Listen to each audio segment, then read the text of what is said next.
ಎಲ್ಲಾ ಗೃಹಲಕ್ಷ್ಮಿಯರು ಕೂಡ 4,000 ರೂಪಾಯಿ ಹಣ ಜಮೆ ಆಗಿದೆ. ಬೇಗ ನಿಮ್ಮ ಬ್ಯಾಂಕ್ ಖಾತೆ ಚೆಕ್ ಮಾಡ್ಕೊಳ್ಳಿ. ಇನ್ನೊಂದು ಕಡೆಗೆ ಈ ಎಲ್ಲಾ ಪ್ರಶ್ನೆಗೂ ಕೂಡ ನೀವು ಉತ್ತರ ಕೊಡಬೇಕಾಗುತ್ತೆ ವೀಕ್ಷಕರೇ. ಹೌದು, 6 ರಿಂದ 8 ಪ್ರಶ್ನೆಗಳು ಮರು ಅರ್ಜಿ ಪ್ರಕ್ರಿಯೆಯಲ್ಲಿ ಕೇಳಲಿದ್ದಾರೆ. ಹಾಗಾದ್ರೆ ಮರು ಪರಿಶೀಲನೆ ಯಾವಾಗ ಪ್ರಾರಂಭವಾಗುತ್ತೆ, ಗೃಹಲಕ್ಷ್ಮಿಯರು ಬಯೋಮೆಟ್ರಿಕ್ ಯಾವಾಗ ಕೊಡಬೇಕು, ಮತ್ತೆ ಹಣ ಬರ್ಬೇಕಂದ್ರೆ ಏನ್ ಮಾಡ್ಬೇಕು, ಎಲ್ಲ ಕೂಡ ನೋಡ್ತಾ ಹೋಗೋಣ. ವಿಡಿಯೋನ ಪೂರ್ತಿಯಾಗಿ ಕೊನೆ ತನಕ ನೋಡಿ. ಇನ್ನು ರೇಷನ್ ಕಾರ್ಡ್ ಇದ್ದವರಿಗೆ, BPL ಕಾರ್ಡ್ ಇದ್ದವರಿಗೆ, ಅಂತ್ಯೋದಯ ಕಾರ್ಡ್ ಇದ್ದವರಿಗೂ ಕೂಡ ದೊಡ್ಡ ಒಂದು ಗುಡ್ ನ್ಯೂಸ್ ಇದೆ. ಹಾಗೂ ಅನ್ನಭಾಗ್ಯ ಯೋಜನೆ ಫಲಾನುಭವಿಗಳಿಗೆ ಅಕ್ಕಿ ಜೊತೆಗೆ ಏನೆಲ್ಲ ಸಿಗುತ್ತೆ ಅದನ್ನು ಕೂಡ ನೋಡ್ತಾ ಹೋಗೋಣ.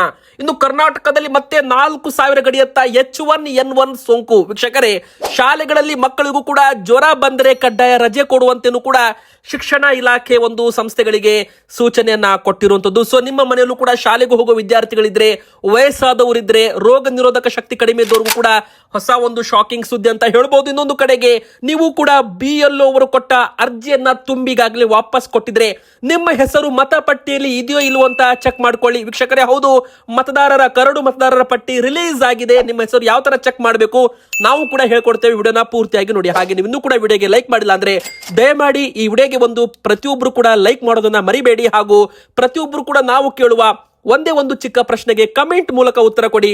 ನಿಮಗೆ ಗೃಹಲಕ್ಷ್ಮಿ ಯೋಜನೆಯ 32ನೇ ಕಂತಿನ ಹಣ ಜಮೆ ಆಗಿದೆಯಾ ಅಕೌಂಟ್ಗೆ? ಎಸ್ ಆರ್ ನೋ ಅಂತ ನಮಗೆ ಬೇಗನೆ ಪ್ರತಿಯೊಬ್ರು ಕೂಡ ಕಮೆಂಟ್ ಮೂಲಕ ತಿಳಿಸಿ. ಹಾಗೂ ಪ್ರತಿಯೊಬ್ರು ಕೂಡ ವಿಡಿಯೋಗೆ ಲೈಕ್ ಮಾಡಿ. ವಿಡಿಯೋನ ದಯಮಾಡಿ ಪೂರ್ತಿಯಾಗಿ ನೋಡಿ. ಮೊದಲಿಗೆ ಎಲ್ಲಾ ಗೃಹಲಕ್ಷ್ಮಿಯರ ಬ್ಯಾಂಕ್ ಅಕೌಂಟ್ಗೆ ನಿನ್ನೆ ರಾತ್ರಿವರೆಗೂ 2,000 ರೂಪಾಯಿ ಹಣ ಜಮೆ ಆಗಿದೆ. ಅದು 32ನೇ ಕಂತು ಅಂತಾನು ಕೂಡ ಹೇಳ್ಬಹುದು. ಯಾರಿಗೆಲ್ಲ 31ನೇ ಕಂತು ಹಣ ಬಂದಿದ್ದಿಲ್ಲ ಅವರಿಗೂ ಕೂಡ ಹಣ ಜಮೆ ಆಗಿದೆ. ಆದ್ರೆ ಇನ್ನೂ ಕೂಡ ಕೆಲವರಿಗೆ 30, 31, 32 ಈ 3 ಕಂತು ಹಣ ಬಂದಿಲ್ಲ ಅಂತ ಇನ್ನೂ ಕೂಡ ಜನರು ಕಮೆಂಟ್ ಮಾಡ್ತಿದ್ದಾರೆ. ಸೊ ಅಂತವ್ರು ಏನ್ ಮಾಡ್ಬೇಕು ನೋಡಿ ವೀಕ್ಷಕರೇ. ನೀವು ನಿಮ್ಮ ಎಲ್ಲ ಅಕೌಂಟ್ ಚೆಕ್ ಮಾಡಿರ್ಬೋದು, ನಿಮ್ದು ಎಲ್ಲ ಸರಿಯಾಗಿದೆ, ಎಲ್ಲ ದಾಖಲೆಗಳು ಸರಿಯಾಗಿದೆ, ನಮಗೆ ಆದ್ರೂ ಹಣ ಬರ್ತಾ ಇಲ್ಲ ಅಂತ ನೀವು ಏನಾದ್ರೂ ಕಮೆಂಟ್ ಮಾಡ್ತಿದ್ರೆ ನೋಡಿ. ಮೊದಲಿಗೆ ಹೇಳ್ಬೇಕಂದ್ರೆ ವೀಕ್ಷಕರೇ, ಗೃಹಲಕ್ಷ್ಮಿಯ ಮರು ಅರ್ಜಿ ಪ್ರಕ್ರಿಯೆ ಇನ್ನೇನು ಕೆಲವೇ ದಿನಗಳಲ್ಲಿ ಪ್ರಾರಂಭವಾಗಲಿದೆ ಎಂಬುವ ಮಾಹಿತಿ ಸಿಕ್ಕಿದೆ. ಮನೆ ಸಮೀಕ್ಷೆ ಪ್ರಾರಂಭವಾಗ್ತಿದೆ. ಸೊ ಅಲ್ಲಿ ನಿಮಗೆ ಇದಕ್ಕೆ ಉತ್ತರ ಕೂಡ ಸಿಗುವ ಸಾಧ್ಯತೆ ಇರಬಹುದು. ಸೊ ಮರು ಅರ್ಜಿ ಪ್ರಕ್ರಿಯೆಯಲ್ಲಿ ಗೃಹಲಕ್ಷ್ಮಿಯರು ಎಲ್ಲರೂ ಕೂಡ ಭಾಗಿಯಾಗಬೇಕಾಗುತ್ತೆ. ಯಾರು ಗೃಹಲಕ್ಷ್ಮಿಯರು ಮರು ಅರ್ಜಿ ಪ್ರಕ್ರಿಯೆಯಲ್ಲಿ ಭಾಗಿಯಾಗಲ್ಲ ಅವರಿಗೆ ಹಣ ಬರೋದು ಕೂಡ ನಿಲ್ಲಬಹುದು. ಆದ್ರೆ ಮರು ಅರ್ಜಿ ಪ್ರಕ್ರಿಯೆ ಇನ್ನೂ ಕೂಡ ಪ್ರಾರಂಭವಾಗಿಲ್ಲ. ಇದು ಕೂಡ ನಿಮಗೆ ಗೊತ್ತಿರಲಿ. ಇನ್ನೂ ಕೂಡ ಇದು ಅಂತಿಮ ಹಂತಕ್ಕೆ ಬಂದಿದೆ. ಸೊ ಫೈನಲ್ ಸ್ಟೆಪ್ ಏನಿದೆ ನೋಡಿ, ಇನ್ನೂ ಕೂಡ ಮುಖ್ಯಮಂತ್ರಿ DK ಶಿವಕುಮಾರ್ ಸರ್ ಅವರಿಂದ ಒಂದು ಅಪ್ಡೇಟ್ ಬರೋದು ಬಾಕಿ ಇದೆ ಅಂತ ಹೇಳ್ಬಹುದು.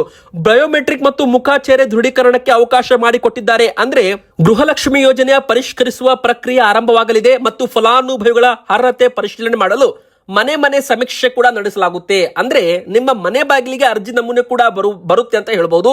ಸೊ ಯಾರೆಲ್ಲ ಯೋಜನೆಯಲ್ಲಿ ಅಕ್ರಮವಾಗಿ ಹಾಗೂ ಅನರ್ಹ ಫಲಾನುಭವಿಗಳಿದ್ದಾರೆ ಅವರಿಗೆ ಸರ್ಕಾರ ಹಣ ಹಾಕೋದನ್ನ ತಡಿಬೇಕು ಅಂತ ಉದ್ದೇಶದಿಂದ ಮರು ಪರಿಶೀಲನೆ ಮಾಡಲಾಗ್ತಾ ಇದೆ. ಇನ್ನು ಮರು ಪರಿಶೀಲನೆ ಹಂತದಲ್ಲಿ ಫಲಾನುಭವಿಗಳ ಬಯೋಮೆಟ್ರಿಕ್ ಅಂದ್ರೆ ನಿಮ್ಮ ಹೆಬ್ಬಟ್ಟು ಗುರುತು, ಮುಖಚರ್ಯೆ ದೃಢೀಕರಣ ಪಡೆಯಲು ಕೂಡ ಅವಕಾಶ ಕಲ್ಪಿಸಲಾಗಿದೆ. ಇದೇ ಉದ್ದೇಶಕ್ಕಾಗಿ ಒಂದು ಮೊಬೈಲ್ ಆಪ್ ಮತ್ತು ವೆಬ್ ಪೋರ್ಟಲ್ ಕೂಡ ಅಭಿವೃದ್ಧಿಪಡಿಸಲಾಗ್ತಾ ಇದೆ. ಇದು ಈಗ ಅಂತಿಮ ಹಂತಕ್ಕೂ ಕೂಡ ಬಂದಿದೆ ಅಂತ ಹೇಳಲಾಗಿದೆ. ಸೊ ಇದು ಈಗ ಫೈನಲ್ ಆಗ್ತಿದ್ದಂತೆ ನಿಮ್ಮ ಮನೆಗೆ ಅರ್ಜಿ ಬರೋದಕ್ಕೂ ಕೂಡ ಪ್ರಾರಂಭವಾಗುತ್ತೆ. ಸೊ ಇಲ್ಲಿ ಹೊಸದಾಗಿ ಅರ್ಜಿ ಸಲ್ಲಿಕೆ ಮಾಡುವಾಗ ಯಾವೆಲ್ಲ ಪ್ರಶ್ನೆಗಳು ನಿಮಗೆ ಕೇಳ್ತಾರೆ ಮತ್ತು ನೀವು ಯಾವೆಲ್ಲ ದಾಖಲೆಗಳು ಇಟ್ಕೋಬೇಕಾಗುತ್ತೆ. ಮೊದಲಿಗೆ ನಿಮ್ಮ ಆಧಾರ್ ಕಾರ್ಡು, ನಿಮ್ಮ ಬ್ಯಾಂಕ್ ಖಾತೆ ವಿವರ, ನಿಮ್ಮ ಮೊಬೈಲ್ ಸಂಖ್ಯೆ ಹಾಗೂ ಕಡ್ಡಾಯವಾಗಿ ನಿಮ್ಮ ಒಂದು ರೇಷನ್ ಕಾರ್ಡ್ ನಂಬರ್. ಹೌದು ವೀಕ್ಷಕರೇ, ಇಷ್ಟು ದಾಖಲೆ ಕೂಡ ಕೇಳ್ತಾರೆ. ಮತ್ತೆ ವೋಟರ್ ID ನಂಬರ್ ಕೂಡ ಕೇಳೋ ಸಾಧ್ಯತೆ ಇದೆ. ಆದ್ರೆ ಅದು ಅಧಿಕೃತವಾಗಿ ಅಪ್ಡೇಟ್ ಸರ್ಕಾರದಿಂದ ಬರೋದು ಬಾಕಿ ಇದೆ. ಸೊ ಇಲ್ಲಿ ಯಾವೆಲ್ಲ ಪ್ರಶ್ನೆಗಳನ್ನ ಕೇಳಬಹುದು ಮರು ಅರ್ಜಿಯಲ್ಲಿ ಅಂದ್ರೆ, ಮೊದಲಿಗೆ ಬಂದು ಮನೆಯ ಯಜಮಾನಿ ಯಾರು ಮತ್ತೆ ಅವರ ಹೆಸರು ಜೊತೆಗೆ ಅವರ ಆಧಾರ್ ಕಾರ್ಡ್ ನಂಬರು. ಸೊ ಅಲ್ಲಿ ನೀವೇನ್ ಮಾಡ್ಬೇಕಂದ್ರೆ, ನಿಮ್ಮ ಆಧಾರ್ ಕಾರ್ಡ್ ಮೇಲೆ ಹೆಸರು ಯಾವ ತರ ಇರುತ್ತೆ, ರೇಷನ್ ಕಾರ್ಡ್ ಮೇಲೆ ಹೆಸರು ಯಾವ ತರ ಇರುತ್ತೆ ಅದೇ ತರ ನೀವು ಹಾಕಬೇಕಾಗುತ್ತೆ. ಸೊ ಬೇರೆ ಹೆಸರು ಹಾಕಬೇಡಿ. ಸೊ ಅಲ್ಲಿ ವೆರಿಫಿಕೇಶನ್ ಅಲ್ಲಿ ಫೇಲ್ ಆಗಬಾರ್ದು. ಇನ್ನು ಆಧಾರ್ ಕಾರ್ಡ್ ಸಂಖ್ಯೆ ಕೂಡ ನೀವು ಕಡ್ಡಾಯವಾಗಿ ಹಾಕಬೇಕಾಗುತ್ತೆ. ಇನ್ನು ಮನೆ ಯಜಮಾನಿಯ ಬ್ಯಾಂಕ್ ಖಾತೆ ವಿವರ ಕೂಡ ನೀವು ಅಲ್ಲಿ ಹಾಕಬೇಕಾಗುತ್ತೆ. ಇನ್ನು ಈ ಹಿಂದೆ ಗೃಹಲಕ್ಷ್ಮಿ ಯೋಜನೆ ಮೂಲಕ ಮನೆಯಲ್ಲಿ ಎಷ್ಟು ಸದಸ್ಯರಿಗೆ ಹಣ ಖಾತೆಗೆ ಬರ್ತಾ ಇತ್ತು ಇದನ್ನು ಕೂಡ ಕೇಳಬಹುದು. ಇನ್ನು ಯಾವ ಜಾತಿ ಸೇರಿದಂತೆ ಮನೆ ಯಜಮಾನಿಯ ಪತಿಯ ಹೆಸರು, ಯಜಮಾನರ ಹೆಸರು ಹಾಕಬೇಕು ಮತ್ತು ಅವರ ಆಧಾರ್ ಕಾರ್ಡ್ ನಂಬರ್ ಕೂಡ ಹಾಕಬೇಕಾಗುತ್ತೆ. ಆಧಾರ್ ಕಾರ್ಡ್ ದಾಖಲಾತಿ ಸಲ್ಲಿಕೆ ನೀವು ಮಾಡಬೇಕು. ನೀವು IT ಮತ್ತು GST ಪಾವತಿದಾರರೇ ಅಂದ್ರೆ ನೀವು ಏನಾದ್ರೂ ಆದಾಯ ತೆರಿಗೆ ಪಾವತಿ ಮಾಡ್ತಿದ್ರಾ, GST ರಿಟರ್ನ್ಸ್ ಮಾಡ್ತಿದ್ರಾ, ಗೃಹಲಕ್ಷ್ಮಿಯರಾಗಿರ್ಲಿ ಅವರ ಯಜಮಾನರಾಗಿರ್ಲಿ ಮಾಡ್ತಾ ಇದ್ರೆ ಎಸ್ ಅಂತ ಹಾಕ್ಬೇಕು, ಇಲ್ಲ ನೋ ಅಂತ ಹಾಕ್ಬೇಕು.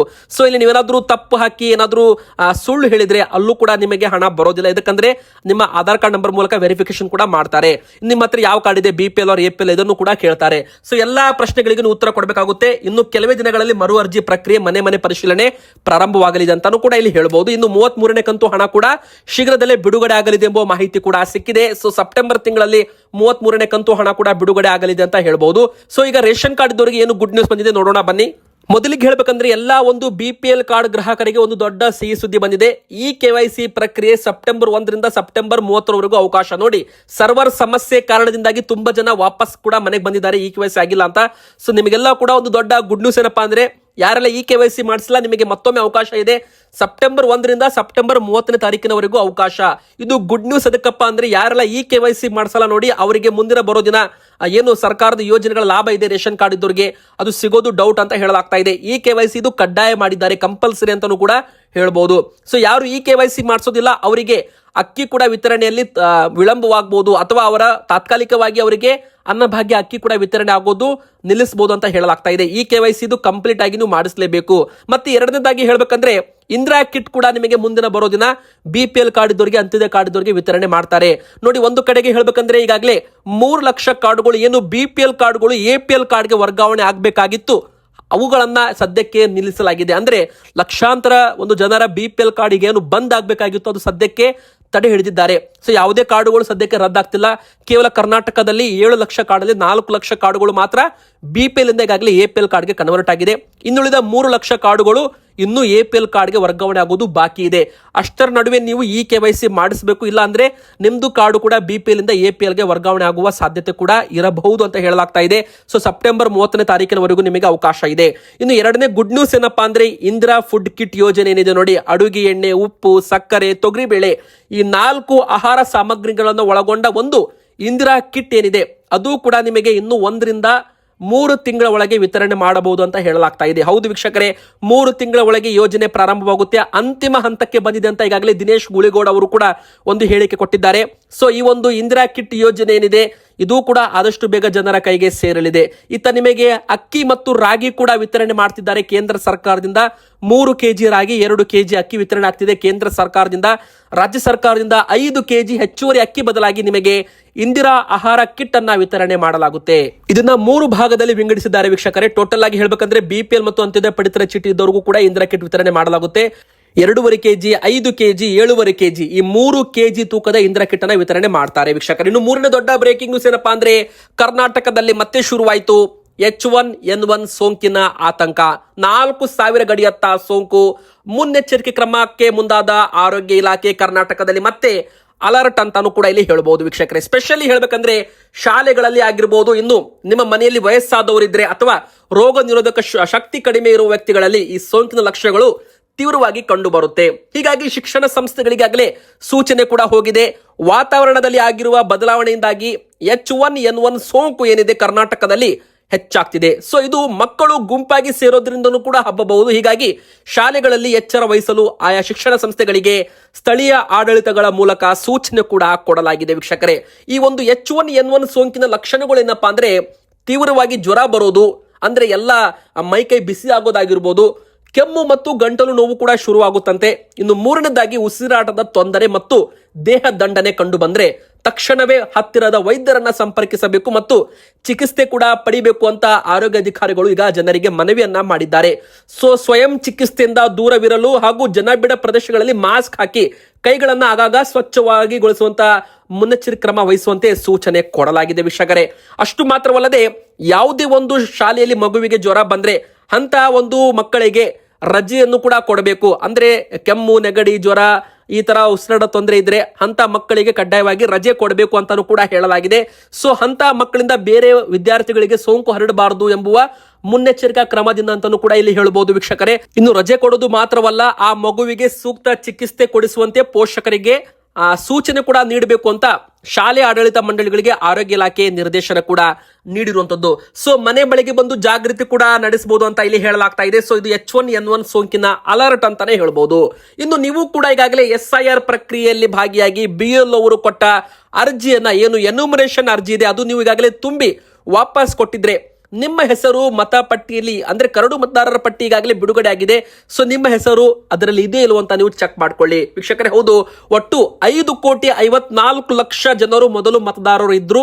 ಈ ಪೈಕಿ SIR ಇಂದ 1,08,00,000 ಮತದಾರರು SDDO ವರ್ಗಕ್ಕೆ ಸೇರಿಸಿದ್ದಾರೆ. ಅಂದ್ರೆ ಇಷ್ಟು ಮತಪಟ್ಟಿಯಿಂದ ಹೆಸರು ಡಿಲೀಟ್ ಆಗುವ ಸಾಧ್ಯತೆ ಇದೆ. 1 ಕೋಟಿಗೆ ಹೆಚ್ಚು ಜನರು ಒಂದು ಮತದಾರರ ಪಟ್ಟಿಯಿಂದ ಹೆಸರು ಡಿಲೀಟ್ ಆಗುವ ಸಾಧ್ಯತೆ ಇದೆ. ಸೊ ಇವರ ಮತದಾನದ ಹಕ್ಕು ಹೋಗಲಿದೆ. ಮತದಾನದ ಹಕ್ಕು ಕಳೆದುಕೊಂಡ್ರೆ ಗೃಹಲಕ್ಷ್ಮಿ ಹಣ ಬರಲ್ಲ, ರೇಷನ್ ಕಾರ್ಡ್ ಲಾಭ ಸಿಗಲ್ಲ, ಸರ್ಕಾರ ಯೋಜನೆಗಳ ಲಾಭ ಸಿಗಲ್ಲ ಅಂತ ಮೊದಲೇ ಮುಖ್ಯಮಂತ್ರಿ DK ಶಿವಕುಮಾರ್ ಸರ್ ಅವರು ಒಂದು ಹೇಳಿಕೆ ಕೊಟ್ಟಿದ್ದು ನಿಮಗೆಲ್ಲ ಗೊತ್ತಿರಬಹುದು. ಮತ್ತೆ ಇಂಥ ಮತದಾರರು ಯಾರೆಲ್ಲ ಮತಪಟ್ಟಿಯಲ್ಲಿ ಹೆಸರು ಇನ್ನೂ ಕೂಡ ಬಂದಿಲ್ಲ ಅಂತವರಿಗೆ ಹಕ್ಕು ಮತ್ತು ಆಕ್ಷೇಪಣೆ ಸಲ್ಲಿಕೆ ಮಾಡೋದಕ್ಕೆ ಮತ್ತೊಮ್ಮೆ ಅವಕಾಶ ಕೂಡ ಇದೆ. ಹೌದು, ಅಂತವರು 23ನೇ ತಾರೀಕು ಸೆಪ್ಟೆಂಬರ್ ವರೆಗೂ ಹಕ್ಕು ಅಥವಾ ಆಕ್ಷೇಪಣೆ ಸಲ್ಲಿಕೆ ಮಾಡೋದಕ್ಕೆ ಅವಕಾಶ ಕೂಡ ಇರುವಂತದ್ದು. ನಮೂನೆ 6 ಅಂತಾನೂ ಕೂಡ ಇದೆ. ಅದರಲ್ಲಿ ಹೊಸ ಮತದಾರರಿಗೆ ನೋಂದಾಯಿಸಲು ಮತ್ತೊಮ್ಮೆ ಅವಕಾಶ ಕೂಡ ಮಾಡಿಕೊಡುತ್ತಾರೆ. ಇನ್ನು ನಮೂನೆ 6A ದಲ್ಲಿ ಹೊಸ ಸಾಗರೋತ್ತರ ಮತದಾರರಿಗೆ ನೋಂದಾಯಿಸಲು, ನಮೂನೆ 7 ನಲ್ಲಿ ಹೆಸರು ತೆಗೆದುಹಾಕುವಿಕೆ, ನಮೂನೆ 8 ರಲ್ಲಿ ನಿವಾಸ ಸ್ಥಳ ಬದಲಾವಣೆ, ನಮೂದುಗಳ ತಿದ್ದುಪಡಿ, ಎಪಿಕ್ ಬದಲಾವಣೆ, PWD ಗುರುತು ದಾಖಲಿಸುವುದು ಎಲ್ಲ ಸೇರಿದೆ. ಸೊ ನೀವು ಕೂಡ ಈಗಾಗಲೇ ಅರ್ಜಿ ತುಂಬಿ ವಾಪಸ್ ಕೊಟ್ಟಿದ್ರೆ ನಿಮ್ಮ ಹೆಸರು ಮತಪಟ್ಟಿಲಿ ಇದೆಯಲ್ಲ ಅಂತ ನೀವು ಚೆಕ್ ಮಾಡ್ಕೋಬೇಕಾಗುತ್ತೆ. ಸೊ ನೀವು ಹೇಗೆ ಚೆಕ್ ಮಾಡಬಹುದು ಅಂದ್ರೆ, ನಿಮ್ಮ ಮೊಬೈಲ್ ಫೋನ್ ಅಲ್ಲಿ www.co.karnataka.gov.in ಅಂತ ಟೈಪ್ ಮಾಡಿ, ನಂತರ ಅಲ್ಲಿ ನಿಮಗೆ ಒಂದು ವೆಬ್ಸೈಟ್ ಓಪನ್ ಆಗುತ್ತೆ. ಅಲ್ಲಿ ನಿಮ್ಮ ಊರು ತಾಲೂಕು ಸೆಲೆಕ್ಟ್ ಮಾಡೋದರ ಮೂಲಕ ಆಗಿರಬಹುದು, ಅಥವಾ ನಿಮ್ಮ voter card number, EPIC number ಹಾಕೋದ್ರ ಮೂಲಕ ನೀವು ನಿಮ್ಮ ಒಂದು ದಾಖಲಾತಿಗಳನ್ನ ಚೆಕ್ ಮಾಡಬಹುದು ಅಂತ ಹೇಳಲಾಗಿದೆ. ಇವತ್ತಿಗೆ ಇಷ್ಟ ಆಗಿತ್ತು ವಿಡಿಯೋ. ಇಷ್ಟ ಆದ್ರೆ ವಿಡಿಯೋಗೆ ಲೈಕ್ ಮಾಡಿ, ಚಾನಲ್ಗೆ ಸಬ್ಸ್ಕ್ರೈಬ್ ಆಗಿ.